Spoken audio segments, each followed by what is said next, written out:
আজ যুবভারত ক্রীড়াঙ্গনে আইএসএল বা Indian super লিগের ম্যাচে খেলতে নামছে পাঞ্জাব এফসির বিরুদ্ধে মোহনবাগান সুপার জায়ান্টস।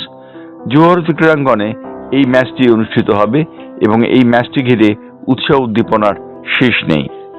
19টি ম্যাচে 43 পয়েন্ট নিয়ে মোহনবাগান এই মুহূর্তে গ্রুপ শীর্ষে অবস্থান করছে। তাদের নিকটতম প্রতিদ্বন্দ্বী জামশেদপুর এফসির সঙ্গে তাদের পয়েন্টের ব্যবধান 9, অর্থাৎ 9 পয়েন্টে এগিয়ে আছে মোহনবাগান দলটি। সুতরাং মোহনবাগান যদি বুধবারের ম্যাচ জিততে পারে তাহলে তারা যে আইএসএল এর লিগ শিল্ড জয়ের ক্ষেত্রে অনেকটাই এগিয়ে যাবে তা বলাই বাহুল্য।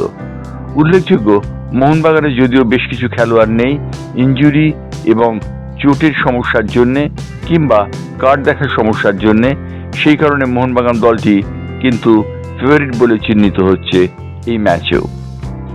যদিও খেলোয়াড় নেই কিন্তু তা সত্ত্বেও ফেভারিট হিসেবে চিহ্নিত মোহনবাগান দলটি, কারণ মোহনবাগান দল শক্তি সামর্থ্যে বিপক্ষের থেকে ঢের এগিয়ে আছে।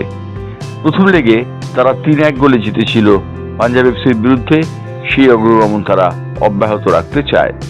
পাঞ্জাব এফসি দলটি কিন্তু সেই 3-1 গোলে পরাজয়ের পর ধীরে ধীরে ভালো খেলছে এবং লিগ টেবিলের উপরের দিকে অবস্থান করছে।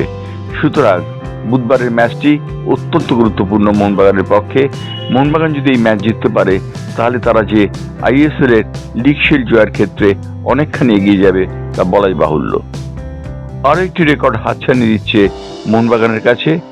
মোহনবাগানের সামনে হোম ম্যাচে এই রেকর্ড গড়ার হাতছানি রয়েছে। উল্লেখযোগ্য যে গোয়া এফসি 2019 এবং 2022-এর মধ্যে পরপর 9টি হোম ম্যাচ জিতে যে রেকর্ড গড়েছিল, মোহনবাগান ইতিমধ্যেই 8টি হোম ম্যাচ জিতে সেই রেকর্ড গড়ার কাছাকাছি এসে পৌঁছেছে। বুধবার তারা যদি পাঞ্জাব এফসিকে হারাতে পারে তাহলে গোয়ার সেই রেকর্ডের একই সঙ্গে উচ্চারিত হবে মোহনবাগানের নাম। মোহনবাগানও 9টি হোম ম্যাচে জয়লাভ করবে।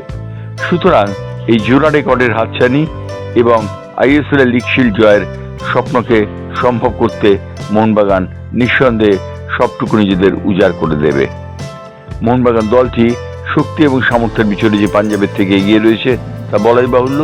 যদিও চোট আঘাতের সমস্যা তাদের কিঞ্চিত সমস্যায় ফেলছে, কিন্তু তা সত্ত্বেও মোহনবাগান পাঞ্জাব এফসির থেকে এগিয়ে রয়েছে এমনটাই মনে করছেন বিশেষজ্ঞরা। ব্যুরো রিপোর্ট, বাংলার পালস টিভি।